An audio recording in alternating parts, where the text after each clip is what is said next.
I'm back with question tags, and I hope that you may have already gone through my previous two lessons with regard to question tags, and you may have probably understood or at least have a wee bit of knowledge about how to use question tags.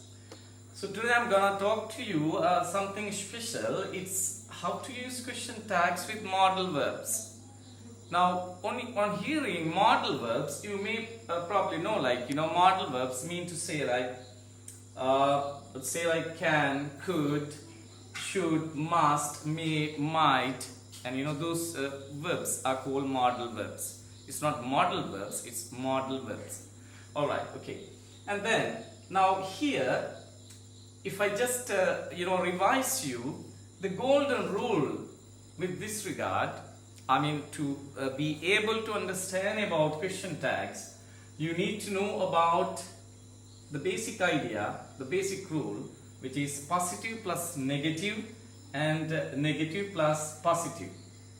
Whenever you happen to use the question tags with an auxiliary verb or with any tense, like it can be present simple or it can be past simple with do, does or did whatsoever, you need to have the basic rule, or which I call it as the golden rule, in your mind.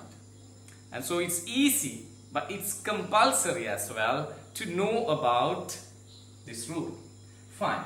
And let's take a look on this one now. As I told you, can, could, should and must. I've indicated here like positive and then negative. Positive and negative. Alright, let me go ahead with the first modal verb, which is should. You should pass the exam, shouldn't you? Which means now, let me also tell you about the meaning of should, which is, that's a good thing to do. It's a good thing to do. So, you should pass the exam. Passing the exam is so important for you.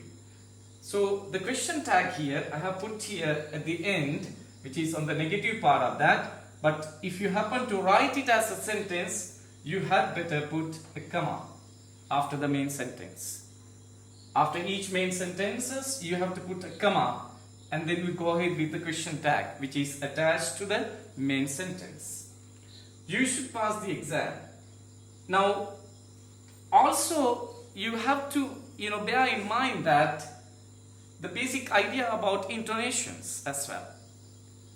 Intonations means like you also should remember how to go with high pitch and how to slow down your voice as well. That's all about the tone balancing. Which if you really, in fact, if you want to make a question, your voice has to go up or high pitch. Or if you really want the person whom you are talking to agree with you, you have to slow down the voice. Now, for example, if you want to make it as a question, you should say, you should pass the exam, shouldn't you? And when you want to agree, you'd say, you should pass the exam, shouldn't you? Shouldn't you? So the voice is down, the voice is lower. Alright, let me move ahead with the next one. He can do it, can't he? He can do it, can't he? Or he can do it, can't he? That's the style of using this one. And then can is, of course, it can be mental or physical ability. That's how we use the modal verb can. And then let me talk to you about must. The modal verb must means about the necessary. It is necessary or you are obliged to do something. Alright. They must attend the class. They must attend the class. Must they? So attending the class for them is a must, or it is so necessary. I just wanted to give you a simple idea also about must, and then equally I talked to you about should as well. So have a simple idea about the usage of should and must as well. Alright, let's move on to the next one. So I talked to you about the positives, few examples, and then let me also talk to you about the negatives as well. Alright, and see, there's the next one. You wouldn't tell anyone, would you? You wouldn't tell anyone, would you? And number 2, she can overtake you. Can she? So these main sentences are all in the negative form, whereas you find the positives as the question tags. Question tags are all positives here. Alright, okay. And then the last one, you get, you shouldn't have done it. You shouldn't have done it. You may see a kind of a difference here in this sentence. Of course, this sentence is in the past tense. Why do I say this sentence in the past tense? Is like, with shouldn't, I have also added have and a past participle verb, which is do, did, and done, which is the past participle of do. So you shouldn't have done it. But the tag comes should you. Tag comes should you.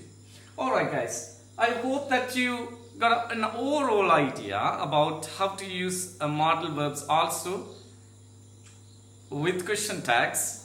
And now this is the third lesson, of course, and then let me also talk further and in brief, and then hopefully you'll be all right with question tags, and I will find some opportunities to mix up them in conversations in due course of time. And also, I would like to request you, in case you have any doubts on these lessons, you also better leave a comment so that I'll be in touch with you, and it will also make me, understandable, like what problems you got with regard to these lessons, and it will also pave me the way to be in touch with you and to do the best for you. Thank you, and have a great time.